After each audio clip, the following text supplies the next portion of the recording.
Herkese merhabalar, kanalıma tekrar hoş geldiniz. Yeni bir videoyla karşınızdayım.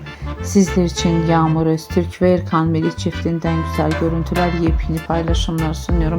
Güzelliğiyle, muhteşemliğiyle sevilip seçilen çiftlerin güzel fotolarını, yepyeni paylaşımlarını buyurup kanalımda izleyebilirsiniz. Sizlerden tek dileğim kanalımı izlemeyi, like atıp abone olmayı unutmayın. Benden bu kadar. Hoşça kalın, sağlıcakla kalın arkadaşlar.